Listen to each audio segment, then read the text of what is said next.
If you're interested in or thinking about investing in shares versus investing in property, there's a few things you need to consider. First thing is, shares are much more liquid than property. So if you need cash fast, then if you have a shares portfolio, the likelihood is you can press a button on your computer, on your Mac or on your PC, or indeed on your phone. You can sell your shares, get the cash within a day or two, and so you're very liquid. So if you had a problem with, say, an urgent and pressing payment due, for example revenue commissioners, well then you can get the money from the share sale easily enough. However, property wouldn't have that benefit or that advantage. Property is much more illiquid, much more of a lead time required to sell property, the legalities and so on and so forth. So property is a different ballgame completely to selling shares.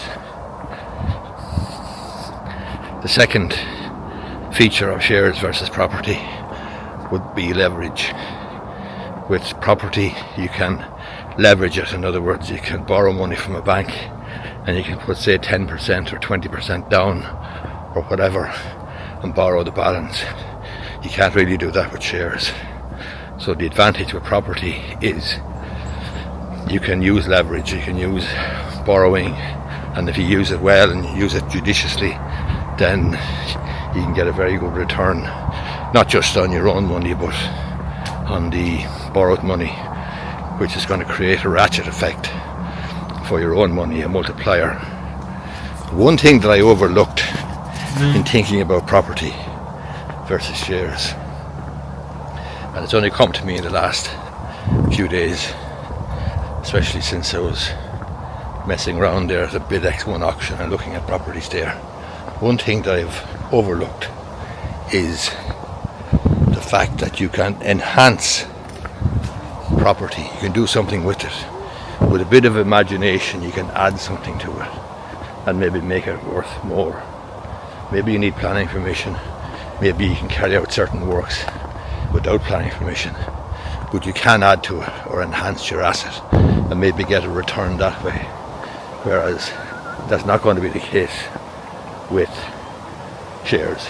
All you can do with the shares is sit and wait and hope that the companies do well, hope that the companies perform well, make more sales, make more profits, hope the executives make good decisions and so on. And that's something that I kind of overlooked there when I was weighing up property versus shares. Now, my background would be from a property background, but I got badly burnt there in the crash with the Celtic Tiger 2008 or 9, and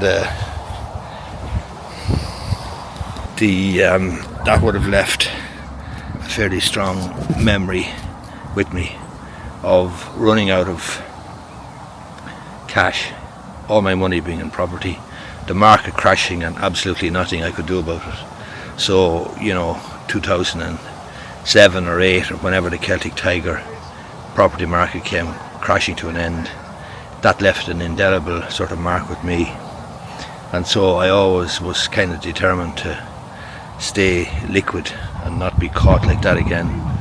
But as I say, it only struck me there recently that if I was to buy property, I could perhaps enhance it either structurally or indeed from a legal title perspective. In other words, I could take a property that might have problems with its legal title, and I could, because of my legal experience and expertise, I could remedy those problems and therefore add value. So you don't always have to add value with property when it comes to by structure or by development. You could add value by buying an imperfect title that you can fix, and that's what I've been looking at. So that is another way of adding value, and that's why I have decided to look at property again and basically reconsider the pros and cons of shares versus property. The other thing with the shares is they're very good. They'll increase over time, accumulate in value if you make good judicious investments and spread your risk and so on and so forth. But it can be boring enough insofar as you're just waiting and watching and waiting for share prices to increase and dividends to be paid out, and there's not a whole pile you can do. You're very much a spectator. Whereas with property, if you have a bit of imagination, then I wouldn't suggest getting carried away or anything too vigorously, but you could, with a bit of imagination, add value to a property, whereas you can't do that with shares. So you can have shares in Ryanair or Smurfit's or Lloyd's Bank or wherever, but you are very much dependent on the chief executives and the boards of directors to do their thing, and you're dependent on the general public then to consume their company's products and so on and so forth. So that's my view now on shares versus property investing, and the subtle differences between the two, and the one overlooked difference that I have overlooked for a few years, actually, I must admit, is the question of adding value. You can't add value to shares. All you can do is buy them and sell them and hold them or whatever, whereas with a property, with a bit of imagination, and as I say, if you know what you're doing and with legal title, you can actually add value. So I'm down here at the harbour in Enfield. It's lunchtime. It's 26th of July 2024. It's a nice day.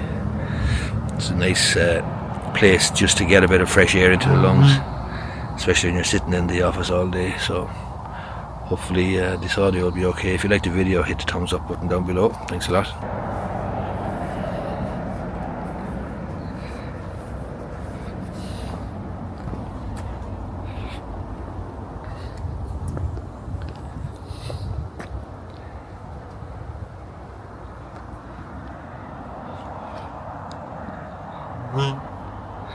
This may sound like a dumb question, but what's to stop a homeless person climbing on board there and setting up shop, setting up their home there?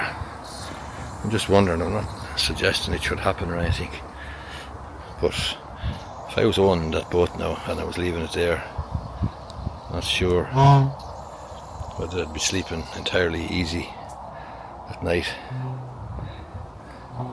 I do know that there's a poor man sleeping on a bench here in Enfield the last few days, so I suppose it could happen anywhere. How are you?